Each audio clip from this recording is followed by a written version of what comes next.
Hello, Jess and John Nation. This is the Jess and John podcast. I'm Jess. And I am John. Hello, JJ Pod. And we have a really great episode for you today. It's a solid interview, to say the least. It's an excellent interview. You're in for a treat. We talked to Alexis Hinkley, traveling nurse Lex, about life as a travel nurse. What's that job like? Her perspective on life and death as someone who sees a lot of it. How it shows up in the hospital. Why is a little girl in a red dress in room 14 all the time? You're gonna get to hear the answer to this. I went into this fully expecting like a 15-minute interview, but we just kept it rolling as its own separate thing because she's got a lot of really great stuff to say, really good experience. As a frontline nurse, not only during COVID, but in our incredibly broken system, it is much better than I thought. Yeah, we got into how a lack of insurance and healthcare coverage impacts care and why Kaiser actually wants to sue Lex for things that she has said about it. So we cover all of this and more. Without further ado, let's get into it. All right, so we are here with Alexis Hinkley, who we call Lex, also known on the internet as Traveling Nurse Lex, and a traveling nurse and content creator. Welcome to the Jess and John Pod. Hello, friends. Hi, Lex. It's so great to be here. We want to start at the beginning. Tell us where you grew up and what your parents did. Okay. So I'm going to pray that they don't listen to this because I'm just going to be really honest. Our audience Mom is and huge, Dad, so good luck. you know what? And I've got a big Catholic family. So in fact, if any of my 17 aunts or uncles hear this, turn it off. I grew up in Issaquah, Washington. I'm the oldest of 5. I grew up Catholic. My mom worked for AIG in the home loan industry, pretty much out of high school. Never went to college. And then my dad was also in the same industry. And so we did pretty well as a family up until the recession hit. And then my mom was out of a job for the first time since she was 17. My dad was also struggling, but no one would hire my mom because she'd never gone to college. And so it was like her experience working for the past 20 years didn't matter. And it was just kind of a nightmare. So then she did odd jobs here and there, was unemployed for a while. That was really hard for her and hard for me too, because I think as a kid, you grow up with a certain level of economic privilege, and then all that's ripped away from you. And suddenly you're having to sell hand-me-down clothes to buy Taco Bell. Real as fuck. Yeah. So I grew up in Issaquah. I was super privileged in the sense of my education. I had access to an incredible education. But things were rough. Living in Washington as a child was hard. There's a lot of negative influences there for children, I believe. It's my personal opinion. And I realized that investing in my education was going to be my ticket out of there. So that's what I did. What part of Washington is that? Because you got coastal Washington, and then you got some real flinty, people doing their own thing. Washington, where was that? Totally. So it's what I like to affectionately call Ted Bundy land. Yeah, that's what I was wondering. Yeah. So it's out in the mountains a little bit, 45 minutes due east of Seattle. And actually Ted Bundy picked up his first 2 victims from the lake I grew up on. Hey. And it's suburban, but there are areas of the town that are still very rural. Things have changed though. I left when I was 18. I think it's a much more suburban area now because Microsoft has essentially purchased the entire city. Say what you will about that, but I think things have definitely changed. And a lot of people are getting priced out. People that lived and grew up in that area are now getting priced out even further into the mountains. And that's not a unique experience. I think most urban areas are going through that right now. But Issaquah's just been crazy because we have Microsoft, Boeing, Amazon, Costco, all these like tech companies that are headquartered there. And so with their influx of foreign workers, it pushes a lot of folks that may have had family. Wait, can you guys hear me? Yep. Totally. Oh my God, sorry. Your camera's froze and I was like, oh no, did I disconnect? Okay, well let me continue that train of thought. With the influx of, workers that are being brought into the area that were not necessarily from there, it pushes a lot of the folks that were and are from there out. So it's crazy. Like my hometown is 45 minutes outside of Seattle, and you cannot find a 1-bedroom or a bedroom in a house for less than $1,500 a month. Woof. Oh, there's way too many stories like that in America. I mean, I grew up in Stamford, Connecticut, which is, sort of a suburb of New York in a way, just over the border. And no one can afford to retire there. They're going to North Carolina and South Carolina. And then people that live there can't afford to retire there. It's just the great reshuffling of America thanks to corporations right now. Okay. Yeah. But I want to go back a little bit. I think you touched on something that a lot of like just working class kids go through, which is I have to get out. And we were all told like, going to college is a way to get out physically, but also maybe have a ticket out of, the economic circumstances you are in. So you started investing in your education. Was becoming a traveling nurse the goal then? Yeah, I mean, honestly, no. The thing that happened for me is I've been employed since I was 14 years old. In fact, when I was 13, I created a Tumblr page and I started running Google ads on that Tumblr page. Damn. So technically speaking, I've been working since I was 13. Even earlier than that, if you consider babysitting. But I've never not had a job. And my parents both grew up extremely poor. My dad's dad was murdered when he was like 15. Wow. That's another conversation. He was killed by the mob. My grandpa legalized topless bars in the state of Washington, and then the mob was like, "Give us your money," and he said no, and you don't get to say no to the mob. Long story short. Wow. Yeah, that's its own. We got a lot of lore to get into. But after that happened, my dad's family lost everything. Like there were 6 kids to support. There was no income. So both my parents grew up really impoverished. And I was from a very young age taught that education was going to be my way out. And thankfully, not that I ever listened to my parents, I did this one time. And in high school, when there was a lot of chaos at home, I have an immediate family member that was struggling with addiction. And there were a lot of issues like outside of school. And I just kind of found that school was like the one thing that was completely under my control. And so it became a little bit of a crutch to me. And then I got to college and I literally sat and calculated out, okay, if I'm paying X for my tuition, then each lecture is $75. And I just gaslit myself, if you will, into going to class because I was like, if I sleep through this class, I'm wasting $75. And that felt like such an enormous amount to me at the time that I guilted myself into attending every single class I could. Wow. But it worked. I graduated nursing school with a 3.96 GPA.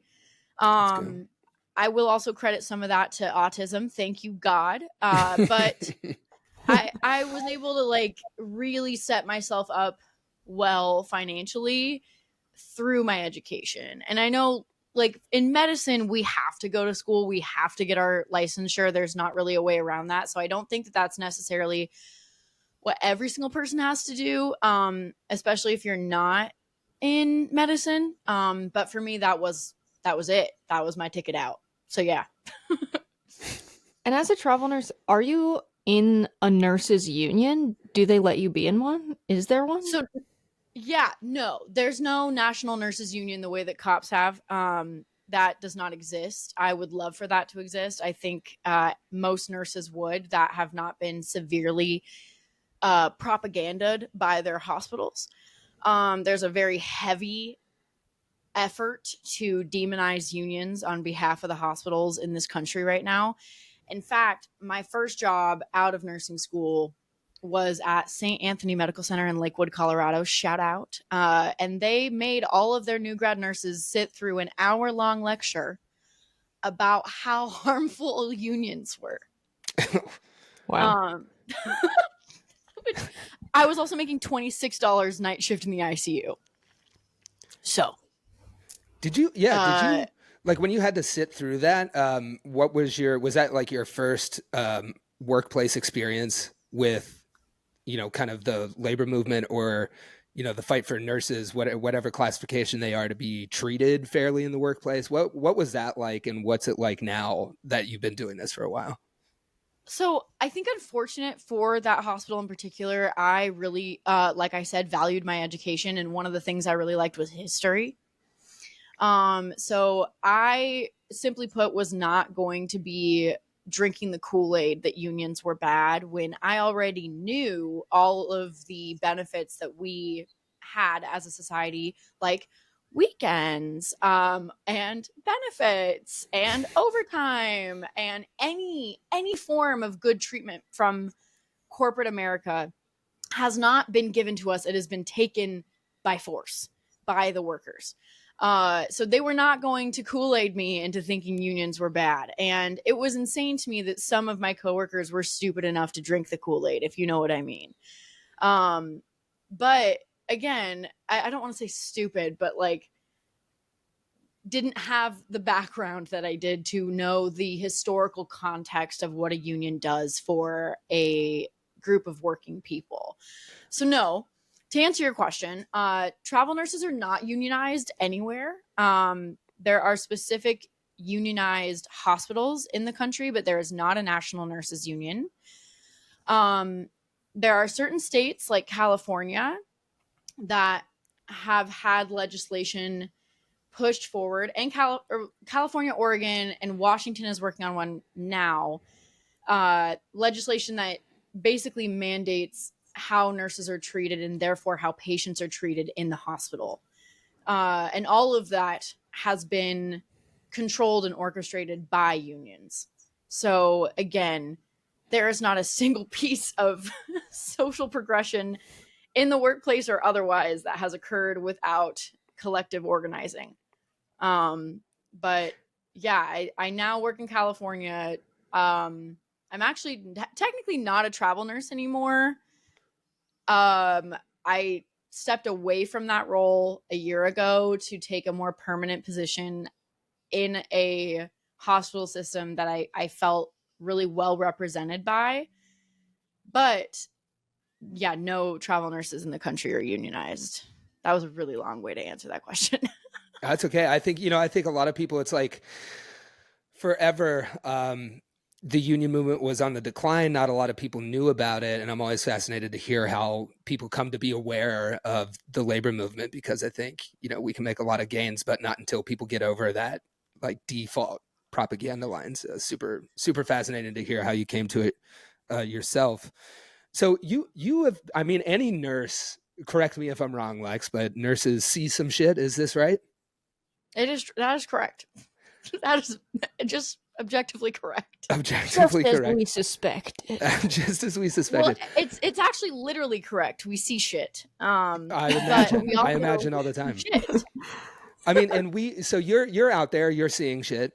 But you're doing that in a healthcare system that is, how do we put this, fucked up, to say the least. So I'm wondering, what in your entire experience about being a nurse for however long you have in our healthcare system, what sticks out with you the most over that experience, that you just can't stop thinking about?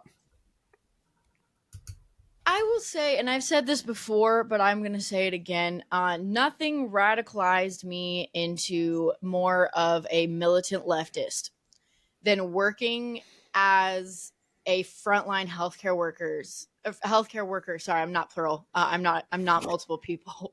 Can I start this over? Sorry, let me restart this Please. Statement. Because I want this to be clear.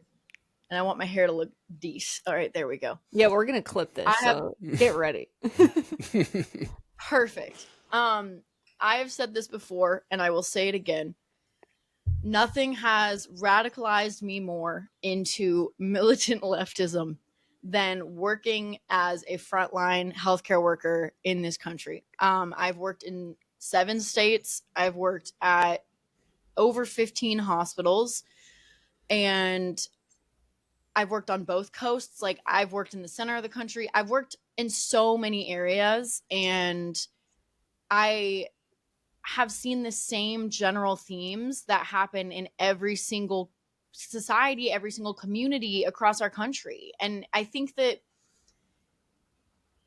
nurses, and particularly ER nurses, and I'm a float nurse, so I go to the ER a lot. Float nurse just being they can send me anywhere. I've been at this for going on 6.5 years. So I'm in the ER a lot. And I think that nurses, but particularly ER nurses, have a very unique scope into like the crux of the issues facing our society, whether it's the opioid epidemic or crime or domestic violence, inaccessible healthcare, avoidance of healthcare because of costs. I mean, name it, we see it. The unhoused like community and the crisis that they face, like the crises that they face, because there's so many. We see all of it, and we see it in a very guttural, a very visceral way. And a lot of the times we see the end consequences of these things.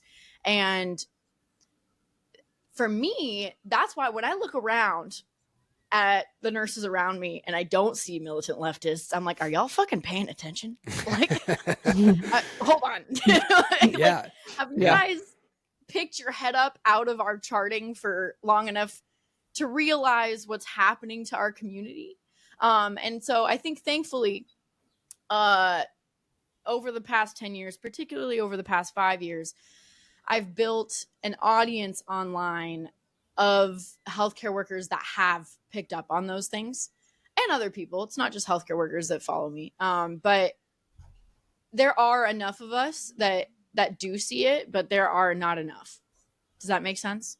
Mm-hmm. Definitely. I mean, you said 10 years, 5 years. So you were a frontline worker through COVID, right? Oh yeah. Big time. Oh man. COVID ICU, baby. Wow. That is really crazy. I mean, what do you think that tell us what that was like, but also what do you think that collectively did to us that we don't really talk about enough from your perspective? You know, I was just talking about this last night at dinner. I was at dinner with a few of my friends that were also COVID ICU nurses. We met back then. We've been friends ever since. And we were kind of having just a candid conversation about the show The Pit, and how interesting it was that it took a HBO show for people to realize that COVID was fucked up for people in healthcare. I don't know if folks just blocked it out, or if it was a convenient thing to forget about because of the guilt maybe they felt. I don't know. But yeah, I think a lot of people just do not recognize what we went through. And I have friends that were combat veterans that have told me pretty much unanimously that I have seen more dead bodies than any combat veteran that they knew. And particularly January 2021 was like the worst shit I've ever seen. Like we were tagging and bagging probably like 4 to 6 people a shift. And it was right as the vaccine was coming out, but no one really had access to it yet. And there was a particular wave that hit in that month, at least in Denver where I was, that just took people down. And I think we also didn't understand the virus enough at that point to initiate enough preventative interventions to stop people from getting to the ICU. Because honestly, like with COVID, once you made it to the ICU, like once you were that level, once you were that progressed in the disease process, your chances of survival were like 20%, at least at that time. So there were like months that we went months without seeing anyone make it. And I don't know how to explain what that does to the human brain to people that didn't live through it. And then to think that like any of our healthcare workers still have student loans. Are you fucking kidding me? Yeah. Like, Right. hold on. Yeah. Not only should we not have student loans, we should, one, at least have baseline first responder discounts, because we're not included in most first responder discounts. What the fuck is that shit? But yeah, I think people very conveniently forgot and like forget, because it's still happening. We still are losing 300 to 400 people a week to COVID. As you may have heard, there's a new variant that is causing a symptom people are referring to as razor blade throat.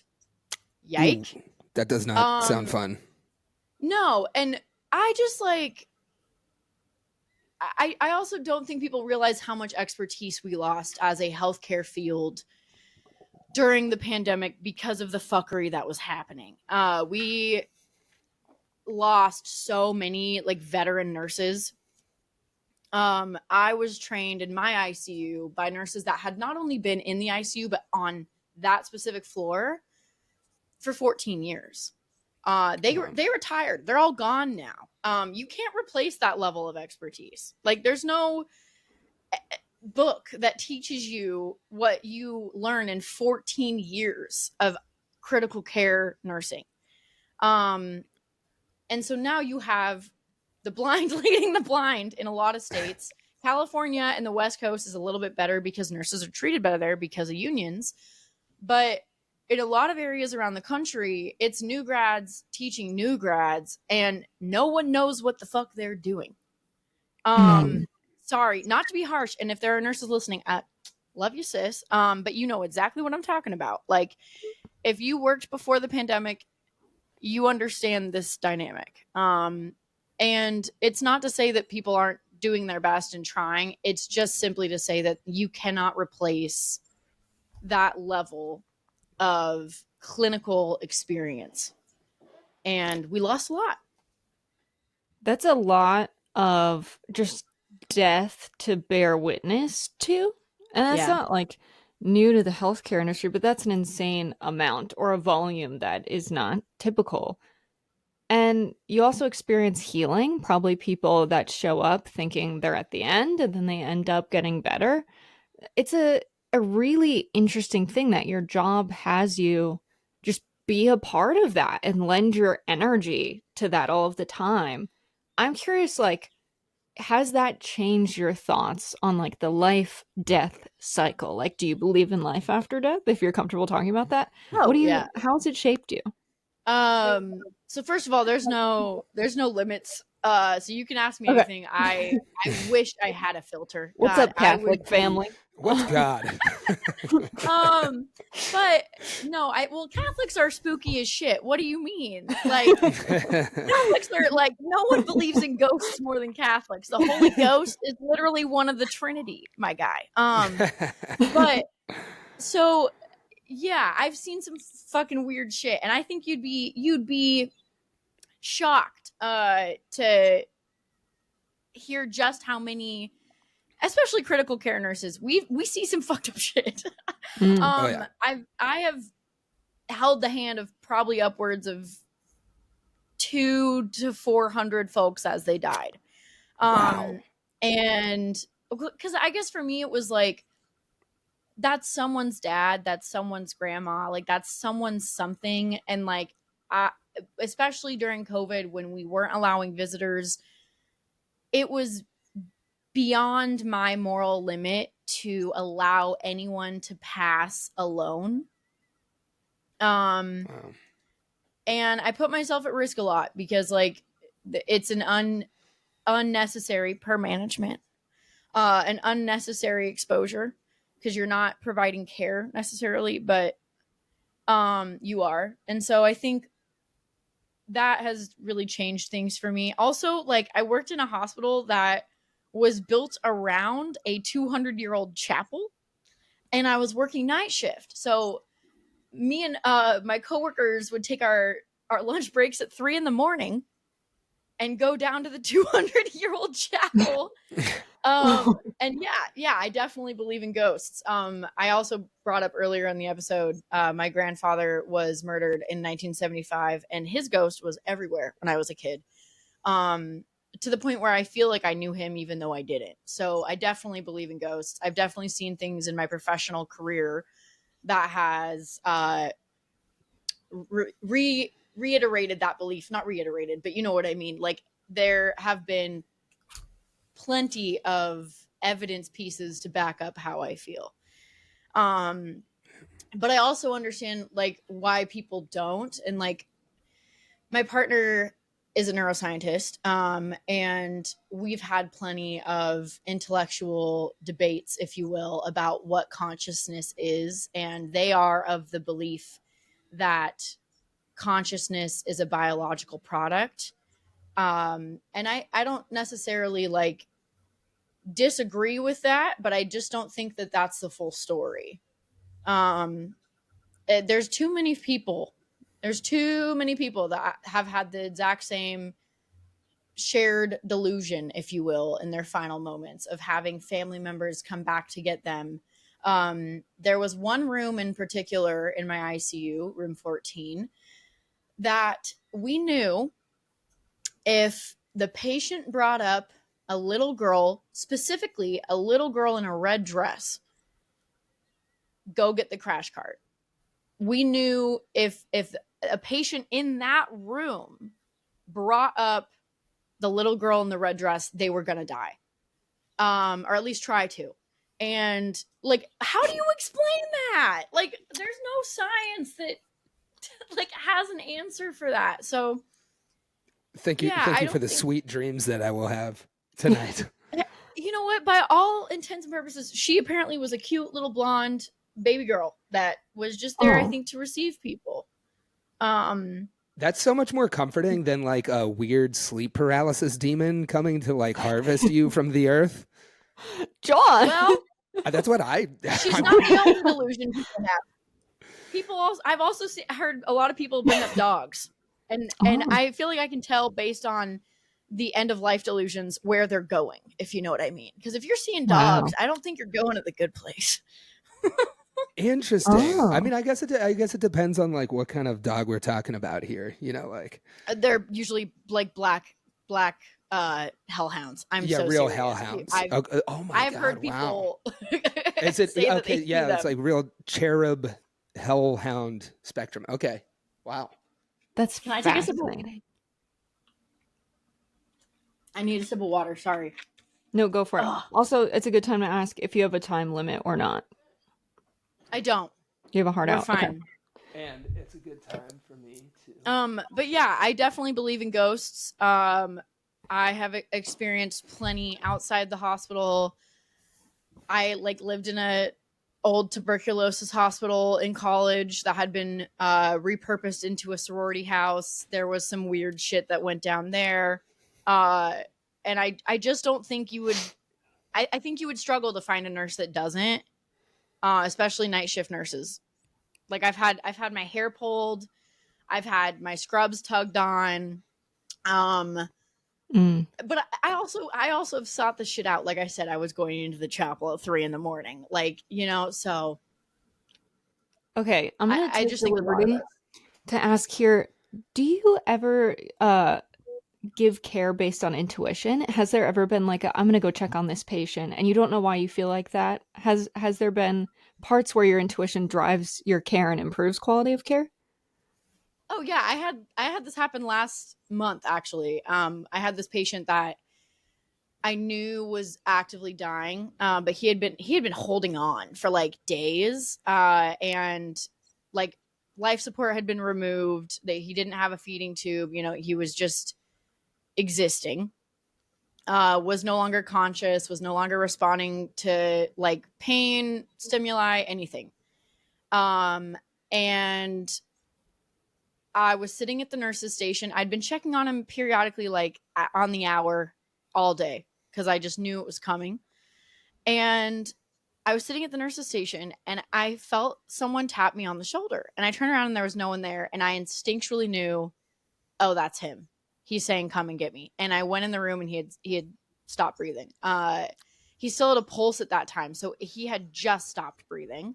And I felt his pulse as it stopped. And it's like, so yeah, I've definitely had intuitive moments. Now that could have been a coincidence. That could have been a little muscle twitch and I just read it the wrong way, but I read it the wrong way in the right way.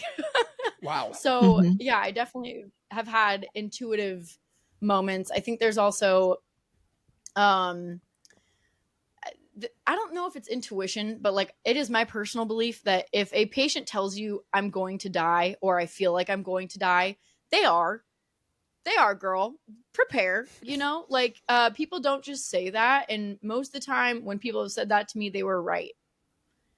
And if they didn't die, they at least tried to. So I don't think that's intuition. I think that that's just like listening to people when they tell you things, which a lot of healthcare workers really struggle with. You've said this a couple times. They try to die. That means like they crash out and you have to revive them, right? Okay. Yeah. Like they code, their heart stops, they stop breathing, and then we have to, you know, pump their chest or bag them, initiate life-saving measures. And, you know, we either get them back or we don't. That's the name of the game. And for a lot of people, like, especially in America, this is a huge problem. My dad did this. When you don't have insurance and you don't have a lot of money, you delay care. My dad didn't go to the ER till his appendix literally ruptured. He was like, I just have a stomach ache. And so this creates huge complications for our healthcare workers because they're dealing with people with such severe conditions. Can you talk about how you see a lack of insurance influencing either care within the hospital or people delaying care? Yeah, absolutely. So I will say specifically, and they, you know what, they already threatened to sue me, so let's just name drop them again.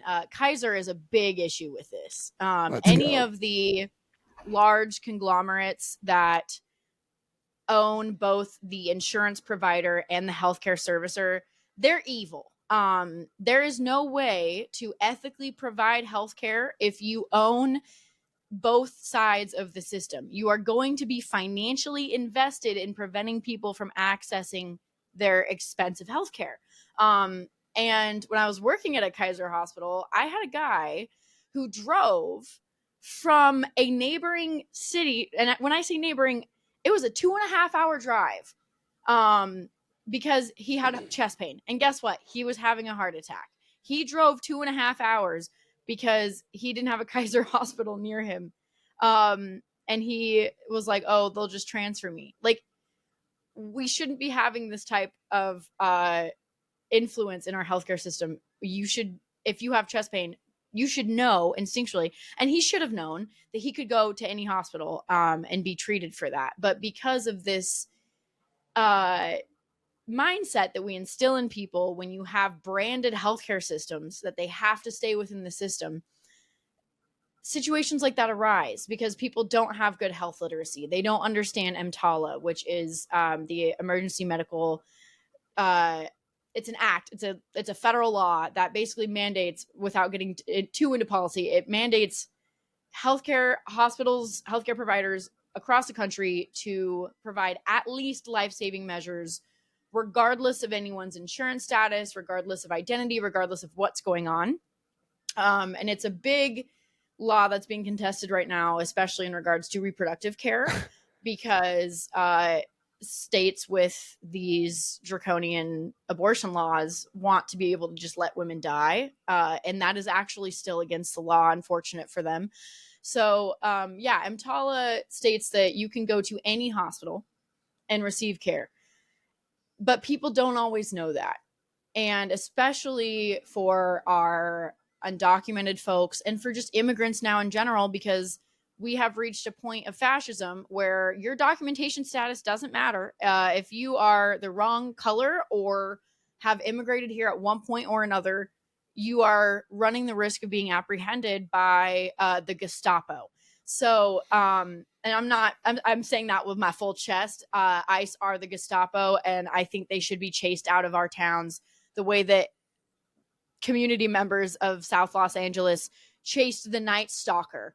Like, we should be coming at them with pitchforks, but that's another topic. Delaying healthcare and encouraging people to delay healthcare. That's another thing too, is like states like Texas. Greg Abbott has pushed forward this law that mandates that hospitals ask people about their immigration status. Now, again, EMTALA states you cannot deny care for any reason because of like someone's immigration or insurance status or otherwise. But people don't know that. And so just the idea that you might be asked about your immigration status at the hospital is naturally going to cause delays in care. I have seen it. I work in a border town. One of the hospitals I work at is literally 20 minutes from, it's the first hospital you hit when you cross the border. And roughly 60 to 70% of my patients there speak Spanish. I speak Spanish. And so many of them, either them directly or family members, delay care because of this fear. And that is so unethical. It is evil. It is horrible. No one on earth deserves to feel that way when they are in their most vulnerable moments. I think it is a massive moral failure on behalf of our country. And it's heartbreaking because, like, I don't think anyone on earth would look me in the eyes and genuinely tell me that they think a grandma having a stroke deserves to be ignored because she's from Venezuela. And if you do think that, I genuinely believe you need to be taken out back like Old Yeller. Okay? Like, I don't think those people belong in our society. And I'm, again, going to say it with my full chest. If you think evil thoughts like that, your access to this society should be revoked. Because what do you mean? What do you mean that grandma or otherwise any human being should be denied help because of a situation that they may not have had any control over? It's crazy.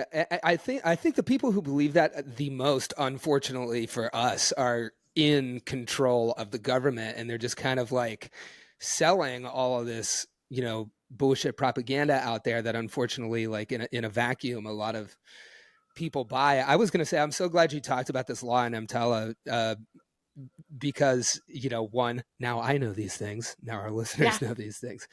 I was going to say at the top of this that I think the existence of such a law probably speaks to the overall, like, healthcare, the state, just the starting point baseline of the healthcare system that you're working with. But the fact that that's also under being contested right now, as you mentioned, I think probably speaks to the garbage situation that we find ourselves in. And speaking of that garbage situation, if you can put a name to the, people and things, what is holding us back? Why is this system that is so bad? I mean, I went in for routine STI testing recently, something that should absolutely be free. And in many cases, good for you. Good for you. Men don't do that a lot. So good for you. Men, go get your shit tested. Men, go get tested, please. Go get tested. Well, I did. And then I get a $700 bill back from routine testing. And and it's always a crapshoot. There's a lot of ways to get tested for free. Do not let that scare you off from testing. But it just speaks to the fact that you have to advocate for yourself in this system, where in most cases where you need healthcare, the last thing you want to do is be internet shopping, So what is holding this system in place, and what is standing in the way of changing this, revolutionizing it from somebody who's been in this system? What's holding us back? I will tell you one law, one legislative change that would fix virtually everything. We are America. we are one of the only countries on earth that allows health insurance companies to be for profit. They are mandated by law to be nonprofit in virtually every other country, like virtually everywhere else. And there's a reason for that. Because if you are pulling a profit off of providing health insurance, you are naturally going to make unethical choices in order to make more money. Because of that, prices for healthcare are skyrocketed. Access to it is revoked. So if we were able to move to a single payer healthcare system, much like Medicare for all, which is one that some folks in our elected groups have been, calling for a while now. If we move to a single payer system, it would fix virtually everything in our healthcare system. And I'm not talking about like government ran hospitals. That's its own thing. I am talking about insurance specifically. I don't know if I trust the US government to run hospitals. I've seen what's happening at the VA. It's not pretty. However, insurance, like my personal opinion, Medicaid, not even Medicare, Medicaid should be available to all citizens. We have the ability to provide it. We can afford it. And why wouldn't we? Like, the folks in Congress have free healthcare. I don't know. Why? Sorry, you cut out. Sorry, what'd you say? I said, yeah, no, I don't know. That's a great question. Why? Yeah, because we're keeping people in line by keeping them in an impoverished state. The working class is not able to revolt if they are fighting for the means for survival. So I literally, like I have to go contest this $700 bill instead of rage against my elected officials. Yeah. I think we in this country keep people dumb and we keep people poor so that we can control them easier. And I could give you a million examples of each one of those things. But healthcare is a big way to do that. Medical bankruptcy is the number one cause of bankruptcy in the United States. It is the number one driver of people into homelessness and to being unhoused.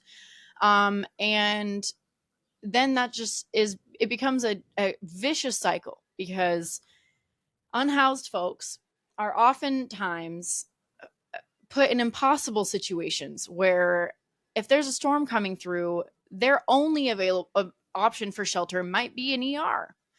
Because simply put, we don't have enough shelters for people. We don't have enough new shelters opening for the new unhoused folks that are, being left on the streets.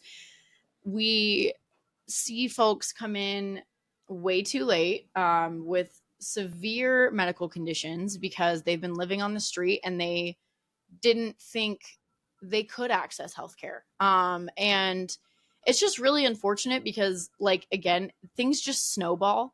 We don't have social services to the point that we need to. Like, we don't have any safety nets in this country. We think we do.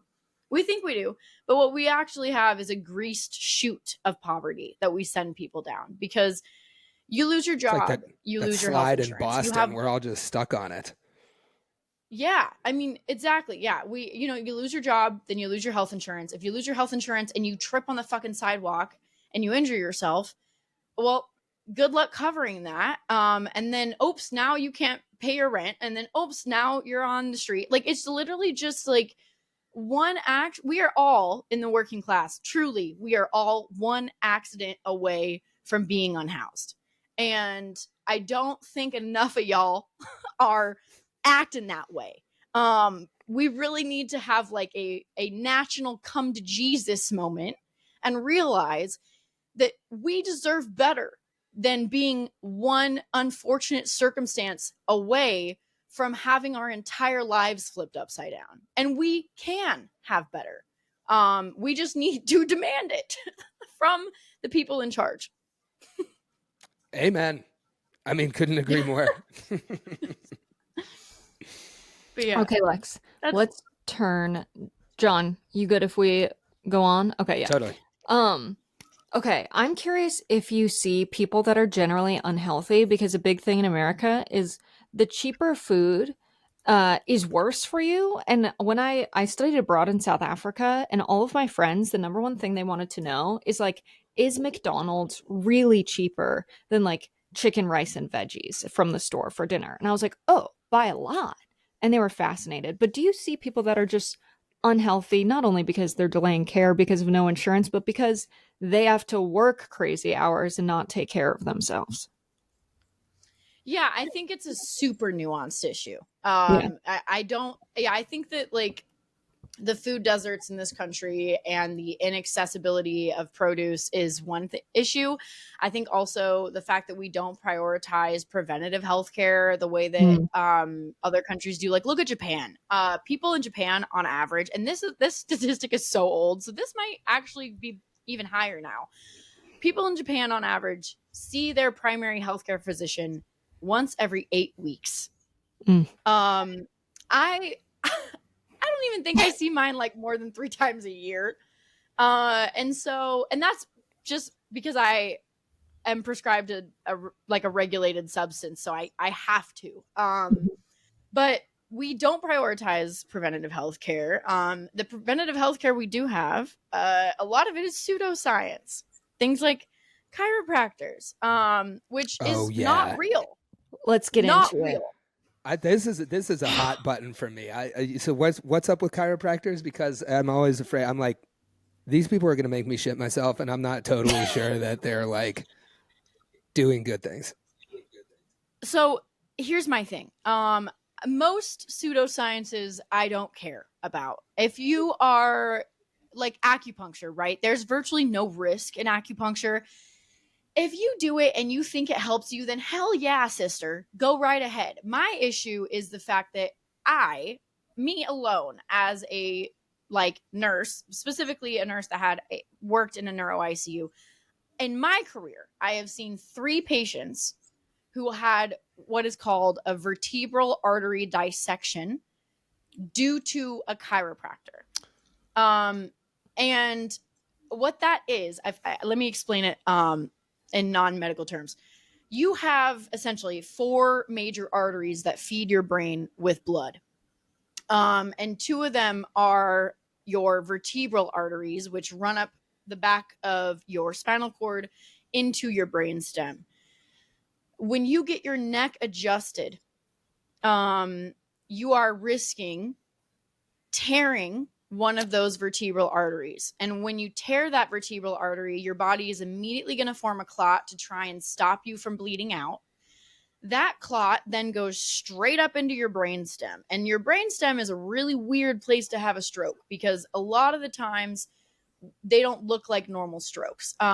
So we have this acronym in medicine called BFAST with strokes. It's balance, eyes, face.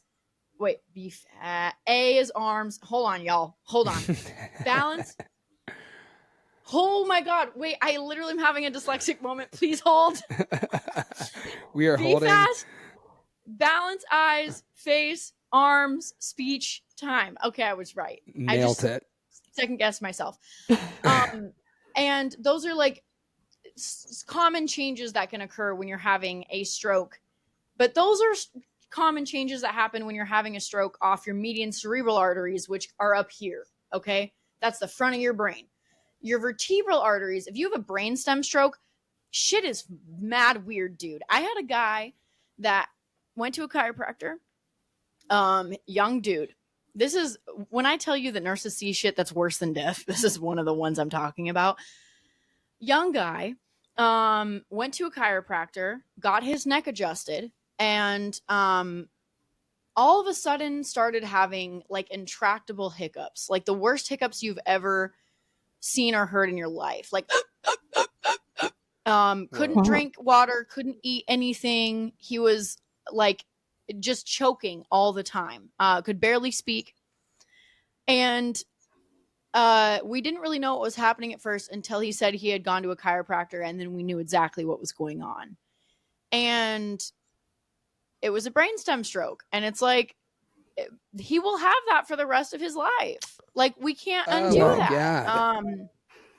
And it's just insane. I mean, there's plenty of examples of folks that have died because brainstem strokes, your brainstem controls everything that you don't think about. So your heart rate, your respiratory rate, your like GI tract, right? The muscles that move food through your body, like that's all controlled by the brainstem. And so if you lose one of those capabilities, good luck, babe. Not to quote Chapel Roan, but good luck, babe. And so chiropractors touching people's necks should be illegal. And it once was. It once really? was. What's yes. up? What happened? So, was there a lobby? Hold on. Oh, fuck. Hold on, you guys. I got to grab a charger. My shit's dying. Alexis' shit is dying, people. We kept her on too long. Okay. While Lex gets set up, I'm going to tell you guys what I heard about a chiropractor that is wrong. Let's get in there. So I was told that a chiropractor once hilariously was doing stuff to someone's back, cracking stuff around, and it was a deaf person. And then suddenly they said they could hear again. And so the chiropractor went around thinking they had cured deafness. Now, it's not very scientific to have a case study size of one and say, I've made a discovery. But also, apparently that's not possible. Lex gave us some details as to why. You want to say those? Yes. God, I do. So, let me set the scene. The year is 1895. The year is 1895, and there's a white man by the name of Daniel Palmer. Tracks.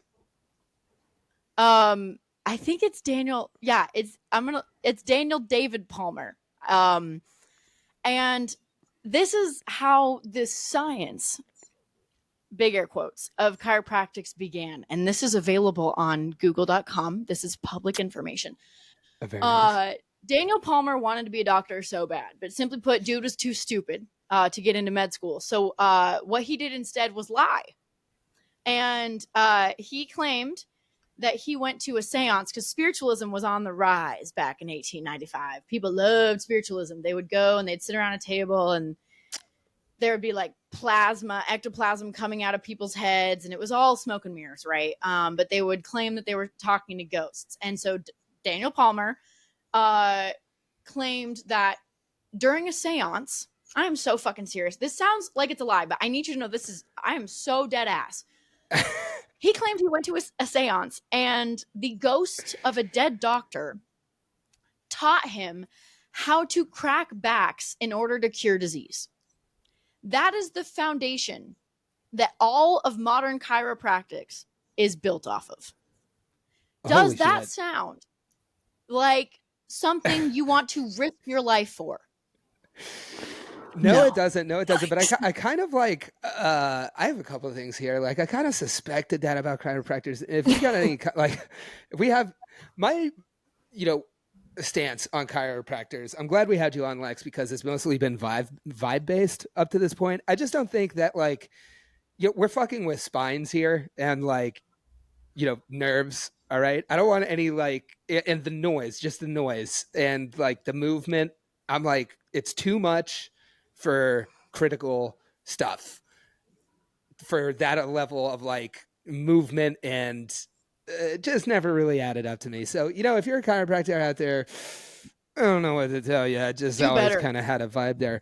But the other thing is, like, I wonder if we're in a time, this is a little bit more abstract. You mentioned that this happened in 1895 when, spiritualism was on the rise.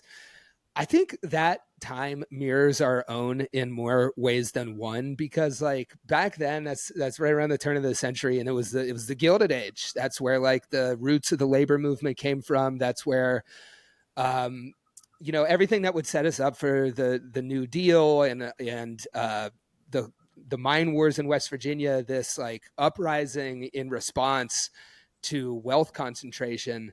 It all had roots in a time like that in 1895. And I think we're kind of like in that now too, because this is actually crazy. The top 0.1% of people right now own more wealth than they did in 1895.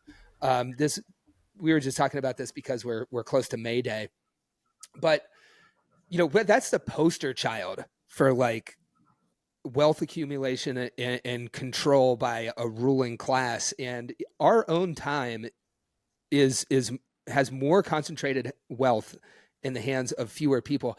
I think during that, people really turn to like things that they can control when everything else is controlled by a small wealthy group of people. And then you get these like populations searching for easy answers and for strongmen and for returns to national greatness and for cracking your back in a way that can cure your deafness. I think we've like come full circle back around to that. We go cuckoo. This is the cuckoo banana era. Cuckoo banana era, but hopefully people maybe get it in their head that instead of cracking your back, we should maybe take the power away from the ruling class. I'm hoping that's the direction we go. Yeah. Stop cracking your back and pick up a chair. Yeah. Pick up a chair. Bring back the Alabama boat fight. Let's go WWE in this motherfucker. The boat fight. I just keep returning to it. We need more boat fights up in here. We stopped that too early. Yeah. I do want to address one thing, because I think you made a very, very good point, and I simply put, I want to continue shitting on chiropractors. Nice, please pop off. If your spine was malleable enough that a few cracks here and there actually did anything, every single football player on earth would be dead. I want you to think objectively about the amount of force that football players endure over and over again throughout their careers. If we could actually manipulate your spine by poking and prodding you, there would not be a single living football player. Okay. But people don't think about that. And it's just, I think, really sad, because I think there are a lot of parallels between the snake oil salesman of the 1890s and the current situation we find ourselves in. Like, I personally think trickle-down economics is a snake oil, and we have been sold it. Totally. We have been sold the idea that unions are bad for you. We have been sold this idea that a universal healthcare system would be somehow unobtainable in the richest country on earth. Like, we have been fed so many lies, and we're letting them dog walk us. And I just don't get it, because like, my whole thing is, I don't give a fuck what your politics are. I just want you to have affordable healthcare. I don't give a fuck what your politics are. I think you deserve to live in a house. I don't give a fuck what your politics are. I think you should be able to afford food for your kids. Like, I wish that we realized just how much more we have in common with an unhoused man sitting on the sidewalk than we will ever have with the Waltons, the Bezos, the Musks, any of the billionaire class, Taylor Swift even. Like, you have more in common with the untouchables that you refuse to look at when you're walking down the side of the street than you will ever have with these billionaires that we idolize. And those are your neighbors. Whether or not you want to fucking acknowledge it, they're in your community. They're living near you. That's your neighbor, my guy. And we should take care of our neighbors. And I think especially, like, we talk a lot about how the left has lost young men. And I think that's insane, because like, men used to go to war, and men used to go to war to do what? Fight Nazis. Now we have men signing up to be one. What is that? Like, we have to redefine what it means to be a part of the society, to be masculine, and we have to make giving a fuck cool again.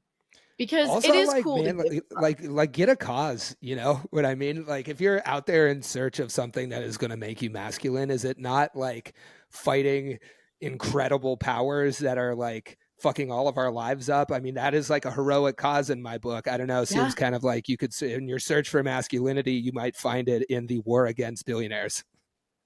I don't want to get put on an FBI list, but I fear I may have already made it onto one. But if you want women to thirst over you, did y'all see what happened to Luigi? There were instantly like women sending him their bras while he's in not jail. Just women. Like the amount of thirst. I know gold star lesbians that would have gone after him. Okay, like. If you want attention from women, incels, listen to me. I'm talking to you. If you want attention from women, wait, hold on. Let me not incriminate myself. If you want attention from women, you should do something that benefits the greater good of society. It's a good way to put it. You know, whatever that means for you. I think that was very well put and very safely said. Yeah. Thank you. I would agree. I'm not inciting violence. I'm inciting empathy for your common man and woman. And a good note to end on, Lex. You want to tell people where they can find more of your work? It's been great hearing from you, and I anticipate our listeners are going to want to hear more. Thank you so much. I welcome everyone and all to my echo chamber. You can access my echo chamber on TikTok at Traveling Nurse, on Instagram at Traveling Nurse Lex. But if you search Traveling Nurse, I'll come up. The person that has that handle hasn't been active in years, and I can't get it back. But Traveling Nurse Lex, Traveling Nurse, probably at your local ER. You know, I have folks that recognize me at work now, and that's weird. But yeah, I hope I never meet you, actually. I hope if I need care, Lex is there. Okay, yeah, let me rephrase that. I'll travel to you, actually. If I really need to meet you, then I do hope it happens. But yeah, those are my handles. And I just want to thank you guys for letting me come on and yap about our just broken ass system that we have in this country, and for giving me any sense of expertism, if you will, on this topic, because it feels good to be listened to. So I appreciate you guys. Yeah, certified yapper Lex. Certified yapper, and it feels good to hear it, from the mouth of a person who has lived on the front lines of this incredibly broken system that has got us all hostage. Lex, it has been wonderful. I will see you at I'm sure, coming to us soon, the Cory Booker book signing. We're all going to be there because we love the book Stand, about the 25-hour speech, doing really great things systemically. His team obsessively watches my page, and I know that for a fact now. So hi, Cory. Hope you're well. And please stop funding genocide. Thank you so much. That would be great. Yeah. Friend of Jared Kushner, but not the show. Cory Booker, the Kushner family. Famed homeboy of Ivanka Trump. Who could forget? Yeah. Well, thanks, you guys. I appreciate you, and I hope everyone at home has a great day and picks up a chair. Pick up a chair, everyone. And that's See you next on time, that. JJ Nation. Bye, JJ Nation.